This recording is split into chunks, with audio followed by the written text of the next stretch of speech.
Was that the go live button? Yep. All right. We'll give everybody a few minutes to shuffle on in.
All right. Hello and welcome to our July installment of our Decisions Lunch and Learns. This is the last one of this week. I'll open up the floor to any questions. It didn't look like we had any that were pre-supplied for today, so the floor is open.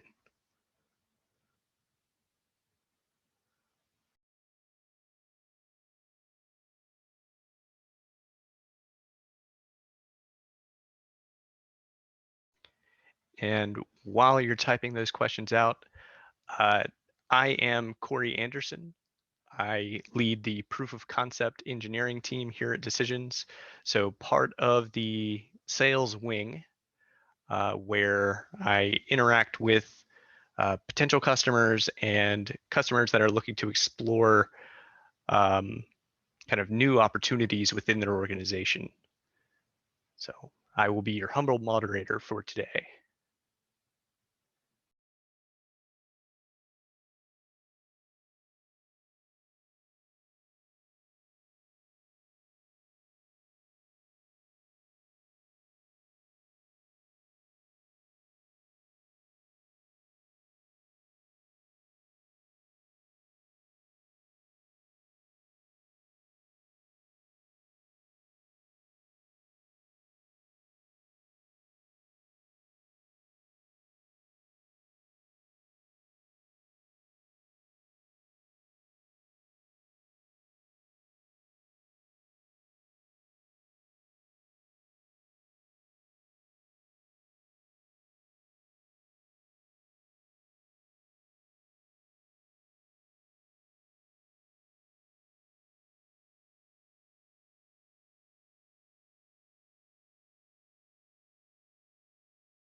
So it doesn't look like any questions are coming through.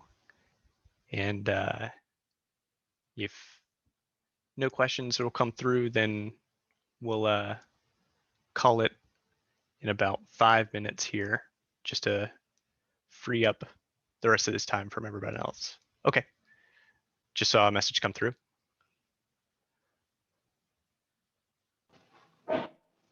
Hi. Hey, Josh, good to see you. Hey, Neil. Hi, Hey. Josh.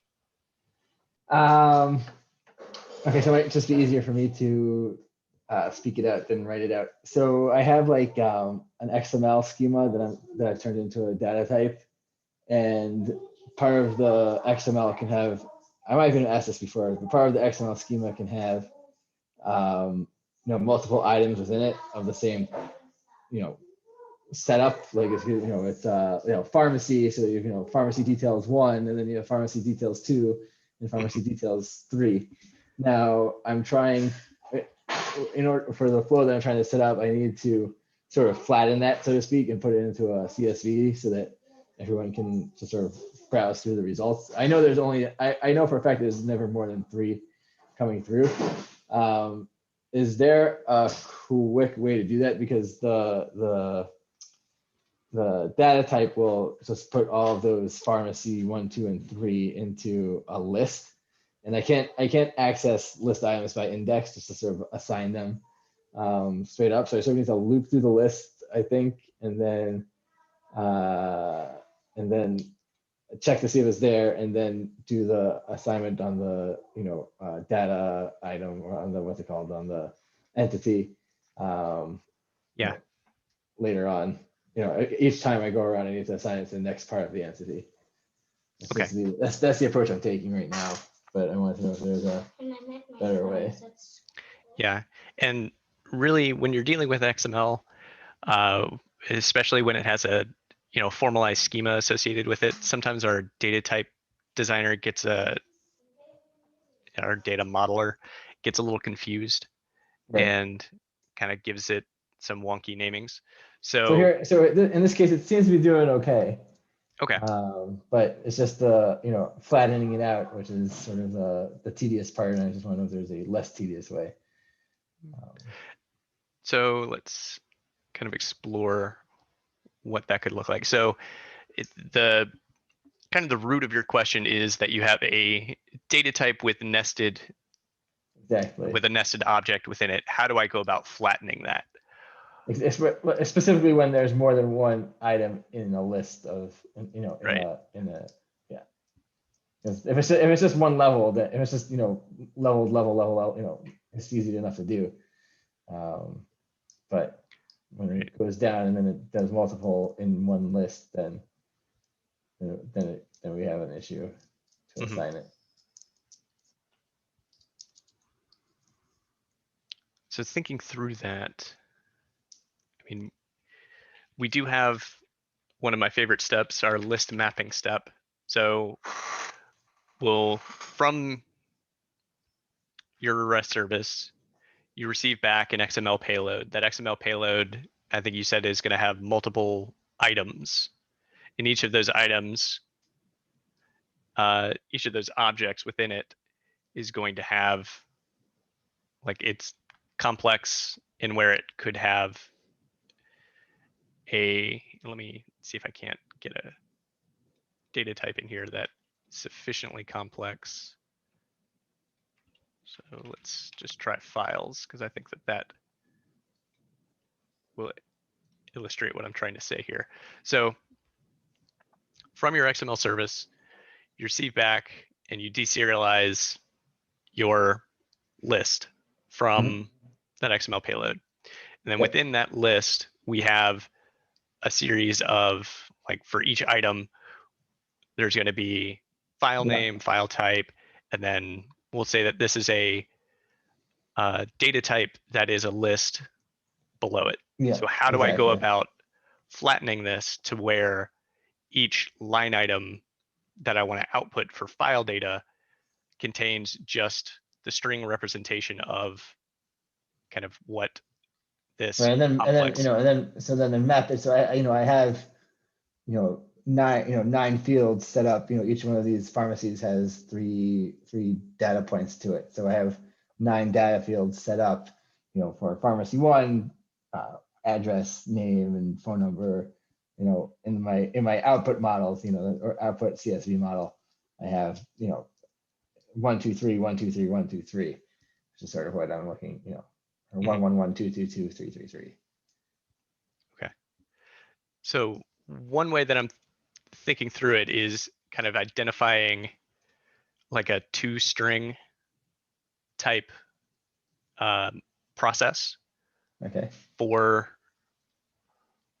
this this piece. So let me see if I can't illustrate that here.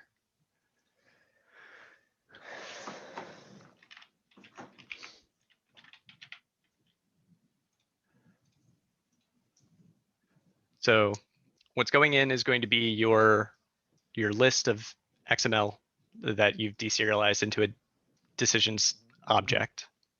And then your output type is going to be whatever data type that you're trying to push into a CSV. Mm-hmm. And in this item mapping editor, we can go and say, okay, when we have this complex object, we can push it to, let's say that we're trying to map it to a single string column. We can come here and add a converter flow. And of course, I can't find the create converter flow here, but let's say, let's create that converter flow first. So this is going to be transform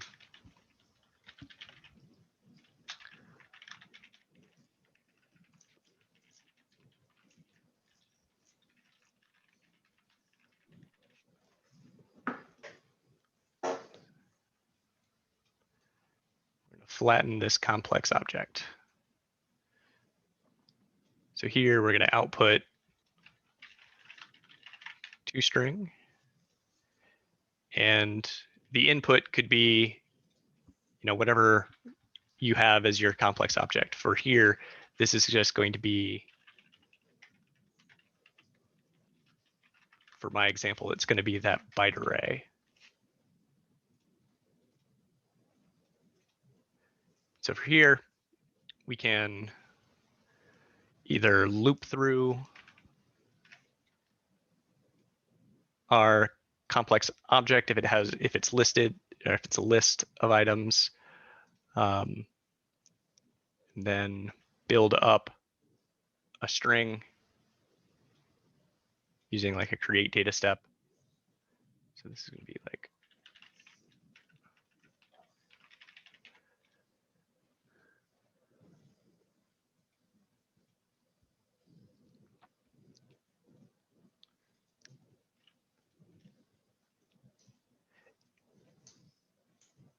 and we can build up what we want that output to be, and then pass through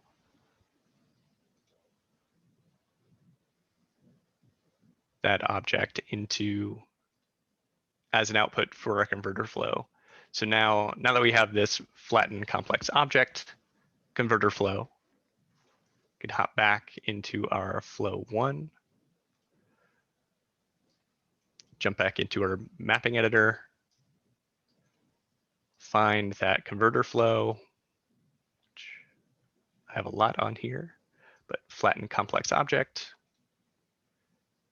map our object to here, and go through. So that will get it into, that will flatten it into our wrapper for how we want to push it into a CSV file. So then there's the list to CSV step.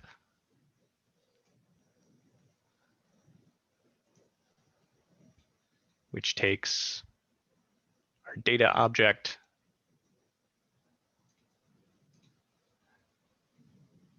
and transforms it into either an Excel or a CSV. And you just similarly, you go through the item mapping editor to map which rows do I want to go to which fields. So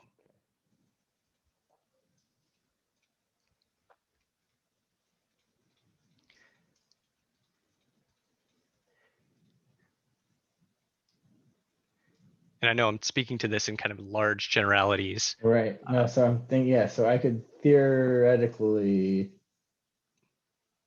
maybe not. Well, okay, I'll have to try this out. I'll think about this a little bit after when I go for a walk in a few minutes. Okay.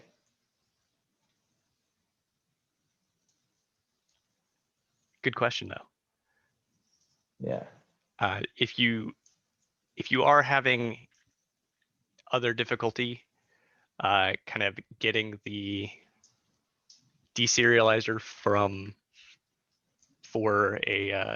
XML type specifically, we do have some other XML manipulation steps like our XPath query So if you're familiar with XPath at all, and you know the XML data type that you're trying to right. trying to So I could query also- against. I can run like a converter flow on that field in my output type and just have it grab the XPath too, I guess, maybe. I'll think about that. Yep. Okay.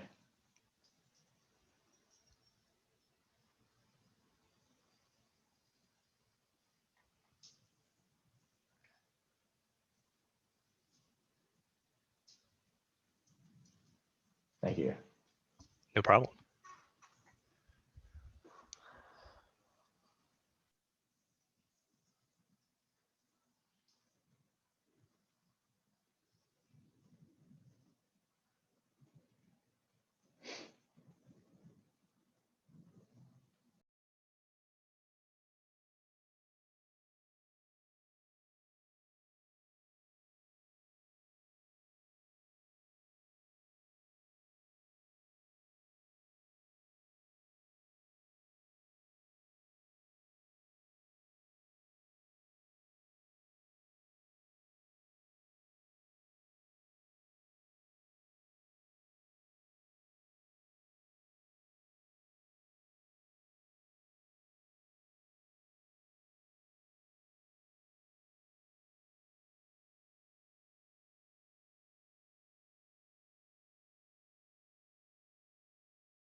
Right. So it doesn't look like there's any more questions. I will hang on for a few minutes longer. And if there's no questions by, let's say, 12:25. Oh, looks like Josh has another question. Yeah, I was just doing more thinking. Ah. I don't know how long I was talking for before I realized. But so so the way you showed me is good if like the whole XML is just that list of pharmacies. But what if I have other non-list objects in my XML response? So what I'm doing right now is I have a create data step after I've done all my deserialization. I have a create data step that has the CSV object that I created to do the output for. So I'm trying to assign all of those deserialized values into this CSV object, and that's where I'm running into the issue of putting that list, which is inside this larger object, into Right. Yeah. Can you show me kind of an example of the XML input data type and then kind of the CSV structure that you're looking to output? Yeah, 1 second. Okay, let me just so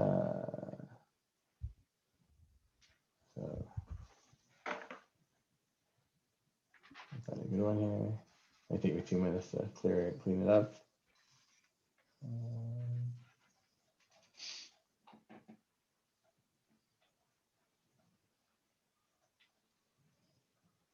And while you're bringing that up, another question came through. For a custom short description, where is that stored in the database? So let me, I don't believe, while I'm kind of setting up a database structure here, I don't believe that by default it creates that column until something is saved to it. So I can't, oh, sorry. I can't do a database object because I don't want to store any of the. Sorry, this is for a different sorry. question. Oh, sorry. Just while you're bringing up Yeah. the XML Okay. example. My bad, sorry.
Who knew making a table could take so long? I know, right? This is the demo gods. Every other time it takes not even a minute, and then when you're trying to present, it takes forever.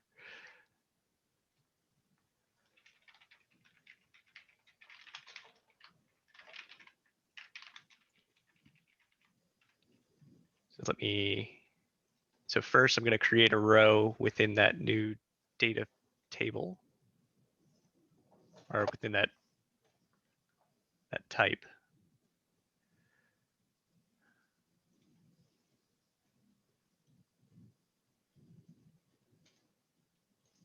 Of course, being that this is a POC environment, I have a couple of things named example.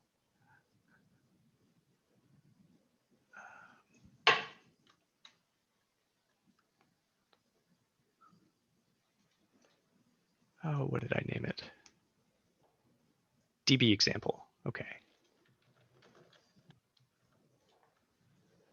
So once I create it, then I'll do a quick database query. We can verify that the custom description is not there. And then I'll do a second edit to that item and see where it ends up. Corey, I actually have to hop off, so I'm gonna try this more over the weekend, and if I need more, I'll come back on Monday. Okay. Thank you so much. Hey, is that your password? Don't tell anybody.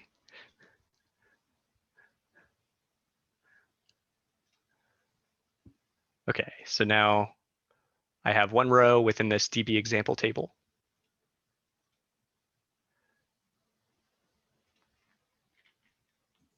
So select star from.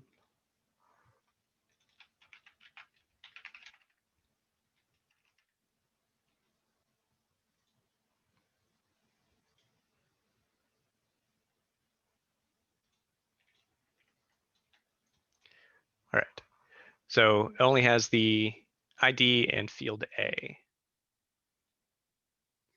So let's see what happens when I add a long description and a short description.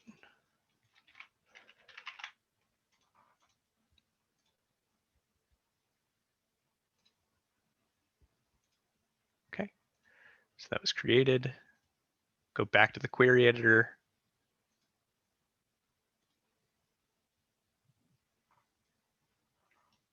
And do a select star. Okay, so point taken that I don't know where those are stored.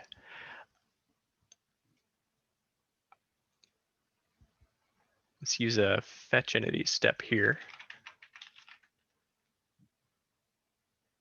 because they may just be something that the ORM uses to kind of cache that data. But I would have expected those custom descriptions to be database stored.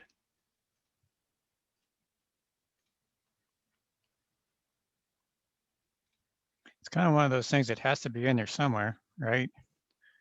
One would think, because yeah, it's not even showing up on a fetch entity step. Well, that's, or we just say pay no attention to the man behind the curtain and drop him in the bit bucket. Yeah, If you can't see it, does it exist? does it exist?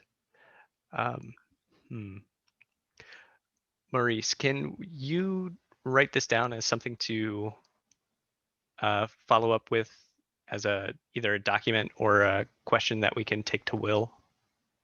Okay, just how to access the custom descriptions.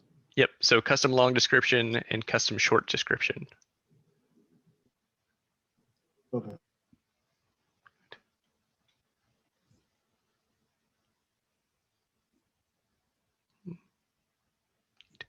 I really had never played around with either of these. I'd not really come across a use case where I thought to use these. So Well, I just got into one where, for want of a well-organized system, I find myself saying, dang, the only way I'm going to solve this problem that I have is to have a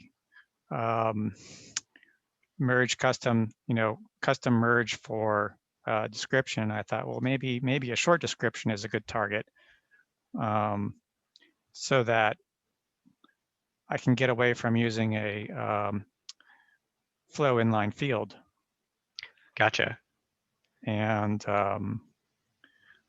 so that seemed like a way to do it, but then the question became, okay, now how am I going to access that data? And So in other words, if you you use a simple data structure. So I'm talking about an entity so what I'm talking about is an entity that would have, for example, the option to actually do that custom merge.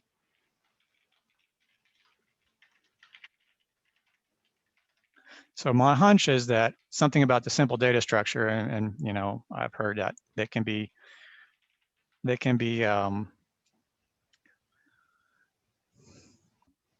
coerced into behaving more like more advanced things. Mhm. But the simple entity has one of its features in its configuration folder. You can say, I want to do a custom merge now. Maybe it would be parallel to what you were doing there with the create, right?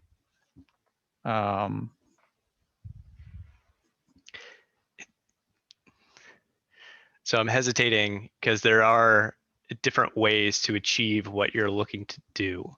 And I understand what, and let me talk through, because we can have we can essentially create what would be a database trigger to say, on an on save event, Mm-hmm. we can merge XYZ field into, this particular column or this particular field within this this data type. What does that look like then? So within our entity example, Yep. we can have entity events. We can have a before save flow. Okay, I was reluctant to do this because Yeah, that's why I was hesitating a lot, because it could bring in a lot of additional overhead that you may not necessarily want. well, I think my bigger concern comes down to, if I'm using a before save flow event and then I make a change to the entity I'm about to save, does that provoke a circular Cascading. behavior? Yeah. It's one thing before save, hey, make a copy of this somewhere else, right? I do that a lot. Before save or after save, I forget which way I go. I think it's often before save, I say, you know what, make a copy of this in some other table, you know, in this audit table, because business people insist on it, and I don't really like that. But anyway, they do. But I mean, I'm not changing, but it's not like my target is my original entity, right? Because I worry if I do that, now I'm inviting a sort of a circular behavior of I'm changing the thing I'm trying to edit. So then it says, oh, well, I need to come back and do this again, right? Well, let's take a toy example of, okay, I have field A and field B, and I always want my description to be the merge of field A and field B. Mm-hmm.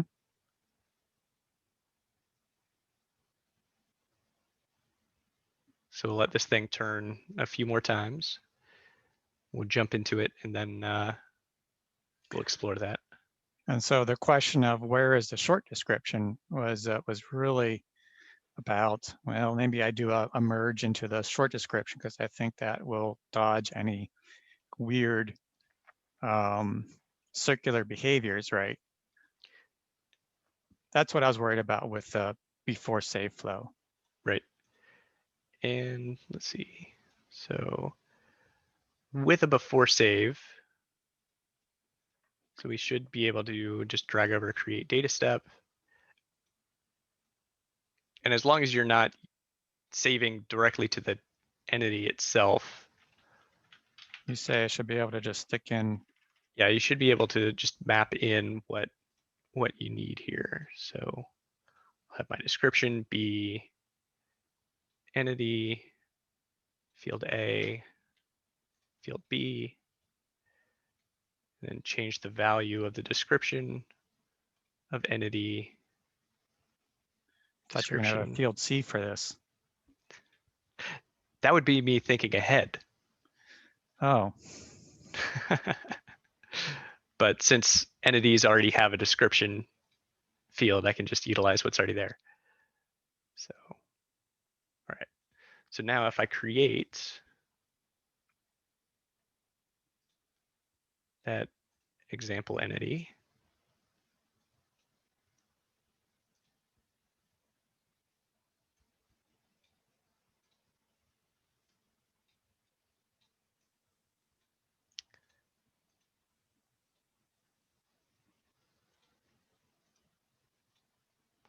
put it in the Lunch and Learn July 1st, have its name be test.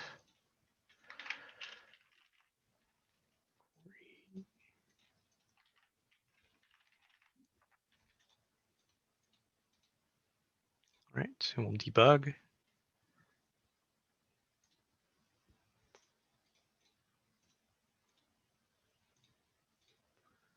Let's see. All right. So field A, Corey Anderson, entity description, Corey Anderson.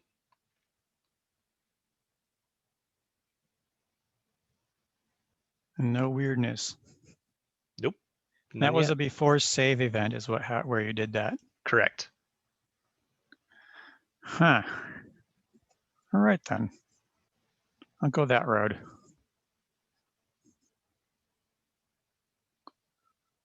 Because if I go that road, that saves me other grief.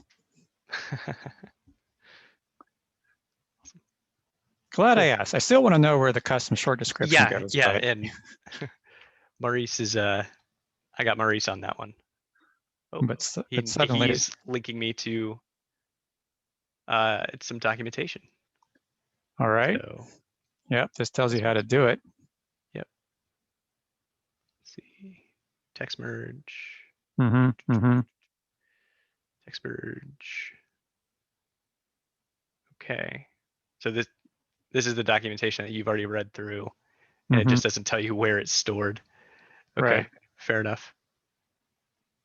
And as you saw, if you do a quick read of the quick load of the entity, you don't have a custom short description or custom long description as one of the Yeah, one of the offerings. columns. So Yeah. it's kind of like, well, then where did it go? And I think it doesn't, I would also argue that doing this on the example of an extension of account only helps to muddy the waters there, but that doesn't necessarily mean that this is that you have to rewrite this or anything. Fair enough. Cool. All right. Anything else on kind of that after save or the before save event? No, I think that works for me. Cool. All right. So Brian has a question about flow inline fields. Is it flow inline fields? No, flow structures. Gotcha. The maximum number of fields on a flow structure. Yeah. From a technical perspective, I understand. At a certain point, if you have too many fields on a structure, it's not efficient anymore. But I'm curious about if there's any functional limitations that we enforce. None that I'm aware of. It's kind of like, how many rows should I have on a truth table? How many columns should I have in a truth table? There's no physical limit, but there is a logical limit. Like when it gets to a point, it kind of becomes too complex, too abstract for me Right. to consider as one unit. Yeah, you So- would consider separating it. Right. So like with a flow structure, you can think of it as an envelope for your data. Right. When that envelope gets too large and there's too many mixed matched items within it, then it ceases to be a good use of a container for your data. Right. Okay, that's what I advise the customer, but I was curious if there was an actual limit outside of that. Like we could say a hard stop it. Okay, you shouldn't have more than X amount of fields. I mean, I haven't come across where that is. I do know that anything over 99 becomes difficult to kind of either push data into or take data out of, just because of the arbitrary limit within our dynamic data rows. In the So mapping like editor. when you're mapping, yeah. Okay, that's good information. I didn't even think about that. I'll pass it along as well. Thank you. Cool.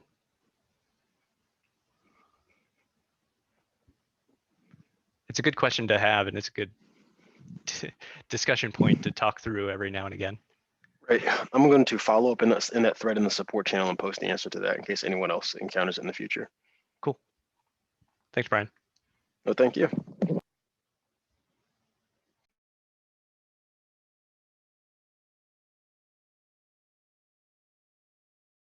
Also, another customer question. If no one else has one, I don't want to take time away from actual customers on the line right here. The floor is yours. So, do we have any capabilities for watermarking images and decisions? I saw that question and I wanted to respond because I have done that exact use case. So within, and maybe you'll have to go through your use case, but on for watermarking, I'm assuming that it's going on top of a PDF. Is that right? Right. Yep. So we can use an add image to PDF step. And it does require that you take the image, have it as like a PNG that has the opacity set to like 10%, but then you can just overlay that image on top of your document and it becomes a watermark. Okay. Thanks. I'll send that over too.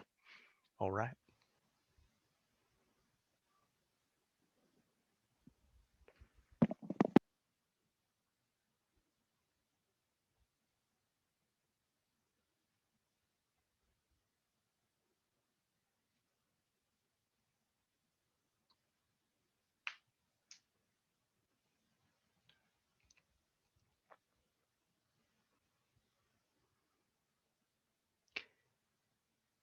Any other questions for today?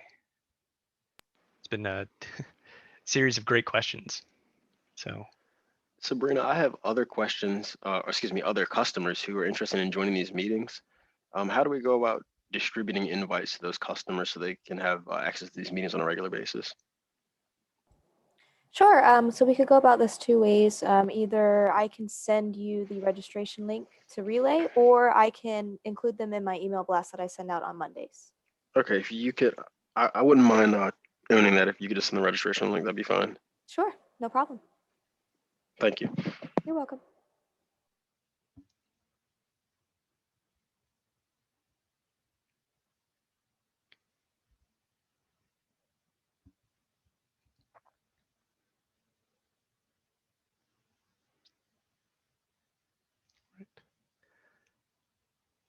I'll keep the line open for about 5 minutes more.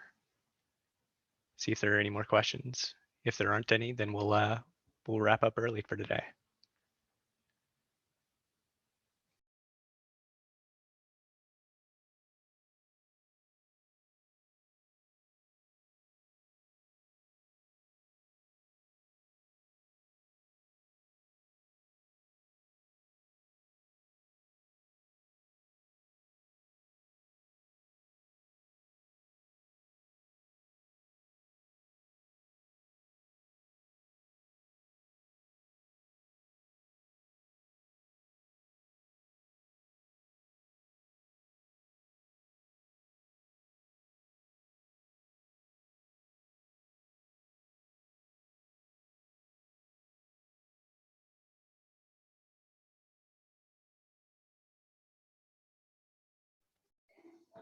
Hi, All right. thank you. This Hi, will, Alex. hi, this will be a little bit faster in typing. Imagine that I have a form with a data repeater, and I would like the submit button, the user not to be able to submit until there is at least one item entered in the data repeater. For some reason, I thought that when I did it first, it was working, but I'm not sure when I did an upgrade to 7.4 whether it is no longer working. And frankly, I haven't tested it, so I don't want to waste your time. But I have the feeling that was not. So is there anything specific that needs to be done in order for a form not to be submitted if the data repeater is not loaded with at least one record? So we can write our own validation rule to specifically evaluate, if the number of items that are within that data repeater is greater than or equal to 1. So that's one way of doing that.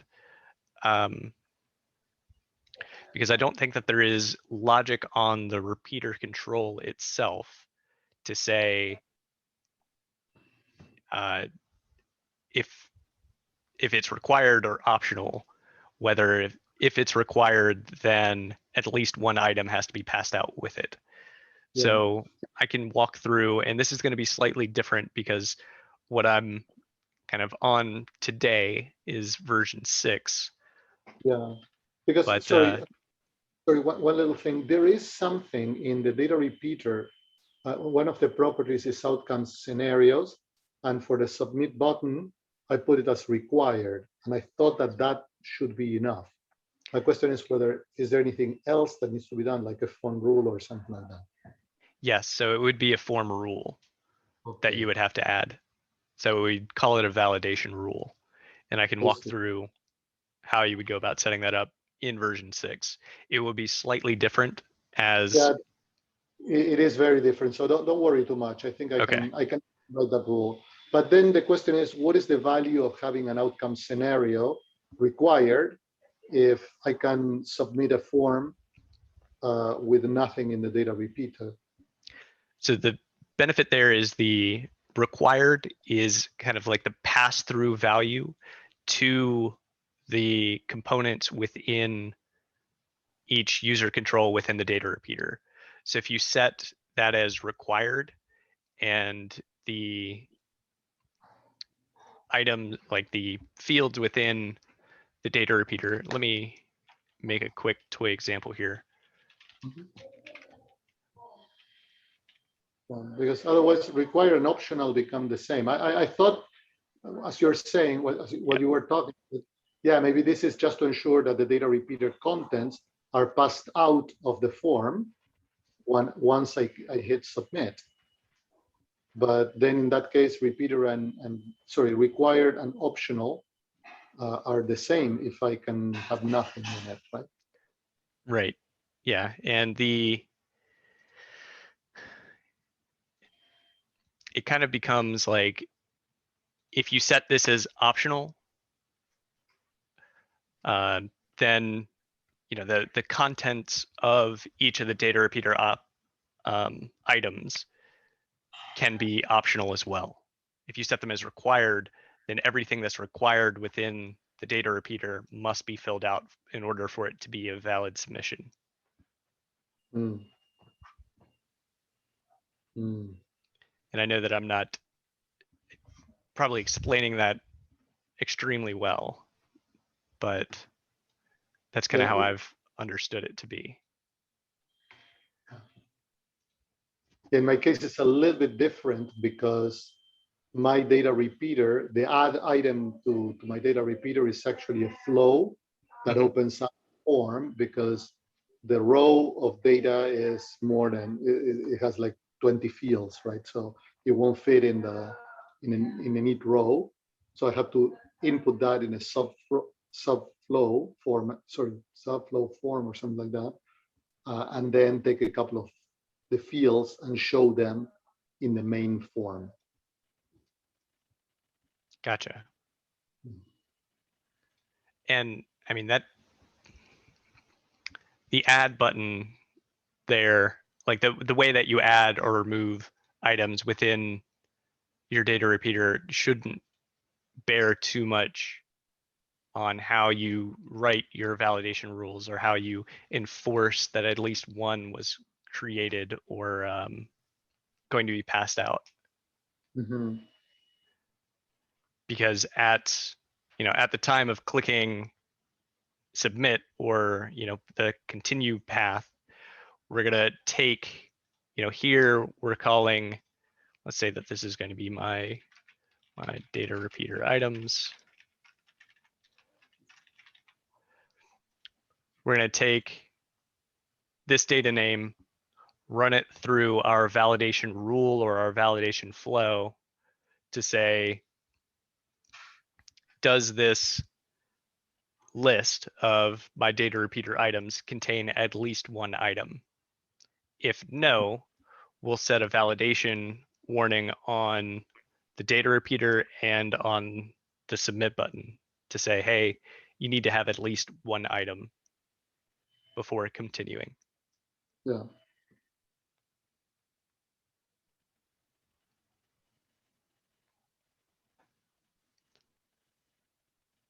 Good question. Yeah.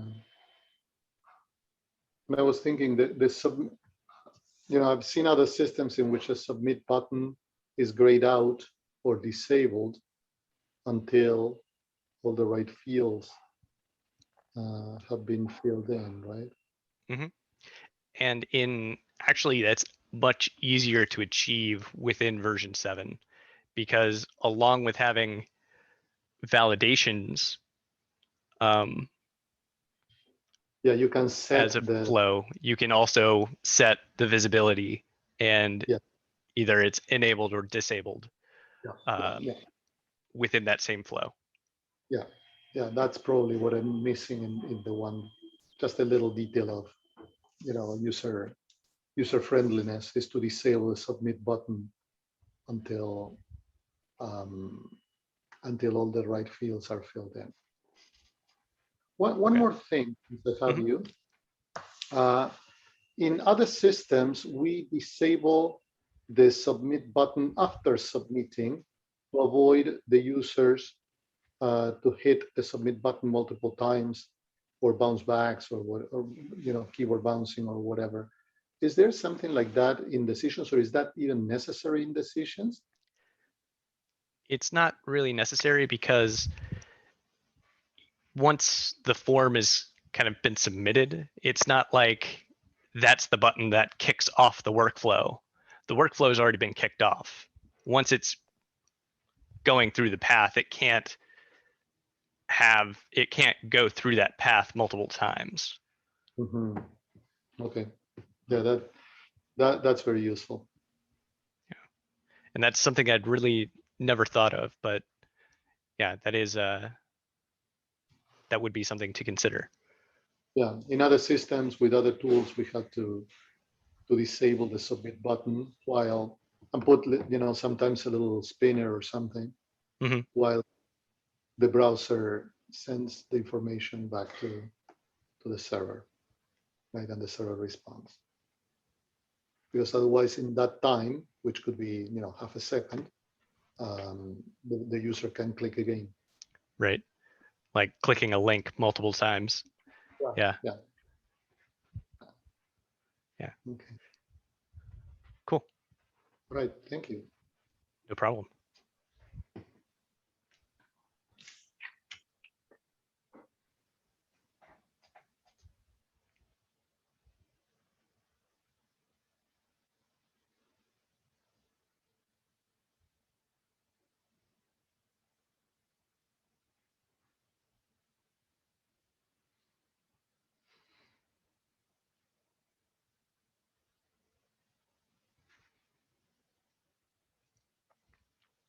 All right. So we have about 9 minutes left for this Thursday edition of the Lunch and Learn. If there are any last questions that I can open the floor up to?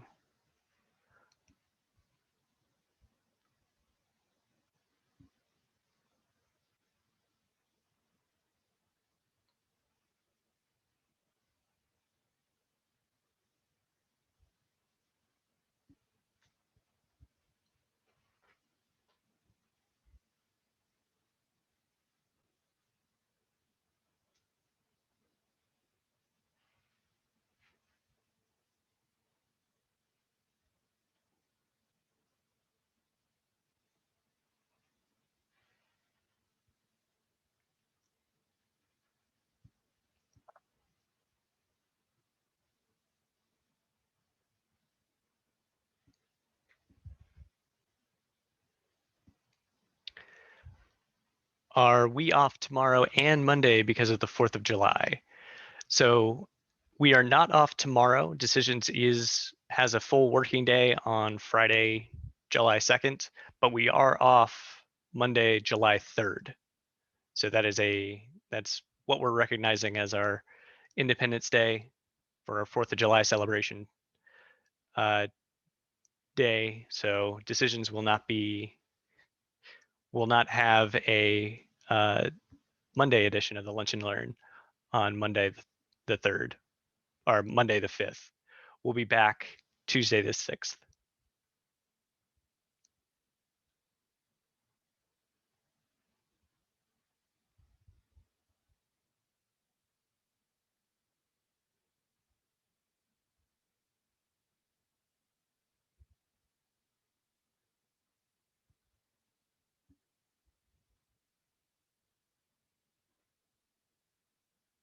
Yes, Lunch and Learns are only Monday through Thursdays. Sabrina, do you know why we only chose Monday through Thursday for Lunch and Learns? I do not. That was the great thinking of Will Pedersen. Yes, yes. If you think he's wrong, he's not wrong. Not wrong.